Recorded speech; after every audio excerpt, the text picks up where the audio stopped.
Hello friends, ఈరోజు మనం review చేయబోతున్న cinema second case of Sitaramam. ఇది 2021లో వచ్చిన సీతారాం బెనోయ్ కేసు నెంబర్ 18కి సీక్వెల్. ఈ సినిమాలో హీరో ఒక పోలీస్ ఆఫీసర్ రోల్లో అయితే కనిపిస్తారు. ఒక సీరియల్ కిల్లర్ కేసును సాల్వ్ చేయాల్సి వస్తుంది. కథ మొత్తం సస్పెన్స్, సైకలాజికల్, థ్రిల్లర్ ఎలిమెంట్స్తో అయితే నింపేశారు. ఇక కథ విషయానికి వస్తే స్టోరీ స్టార్టింగ్ నుంచే వరుస హత్యలు జరుగుతుంటాయి. ప్రతి హత్యలో దొరికిన క్లూ బట్టి మనం ఏమనుకుంటామంటే మర్డర్ ఇతనే చేశాడు అనుకుంటాం, కానీ అతను చేసి ఉండడు. కథ ఇంటర్వెల్ వరకు అయితే బాగానే ఉంటుంది. ఇంకా సెకండ్ హాఫ్లో కొంచెం స్లో అయినా కూడా మళ్ళీ ఇది చివరి వరకు వెళ్ళేటప్పుడు మళ్ళీ పికప్ అయిపోతుంది. దర్శకుడు మాత్రం సస్పెన్స్ను చివరి వరకు నిలబెట్టడంలో మంచి ప్రయత్నమే చేశాడని చెప్పాలి. ఇక మూవీలో ప్లస్ పాయింట్స్ గురించి మాట్లాడుకుంటే ఇంట్రెస్టింగ్ క్రైమ్ ఇన్వెస్టిగేషన్, మంచి స్క్రీన్ ప్లే, సస్పెన్స్ను చివరి వరకు అయితే కొనసాగిస్తారు.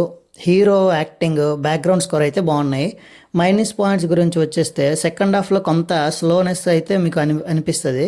కొన్ని ట్విస్టులు థ్రిల్లర్ సినిమాకు ఎక్కువగా చూసేవారికి ముందే ఊహించవచ్చు. ఇక ఫైనల్గా చూసుకుంటే సెకండ్ కేస్ ఆఫ్ సీతారామం ఒక మంచి crime suspense thriller. Mass commercial cinema కాకుండా ఇన్వెస్టిగేషన్ ఆధారిత కథలను ఇష్టపడే వారికి అయితే ఇది మంచి వన్ టైం వాచ్ మూవీ. మొదటి భాగం చూడకపోయినా ఈ సినిమా అర్థం చేసుకోవచ్చు, ఎందుకంటే ఇది కొత్త కేసు కాబట్టి. ఇక ఈ మూవీకి మా రేటింగ్ వచ్చేసి 3.5 out of 5. ఇది గైస్, ఇంకో రివ్యూతో మళ్ళీ మీ ముందుకు వస్తా. అంతవరకు అయితే బాయ్ బాయ్.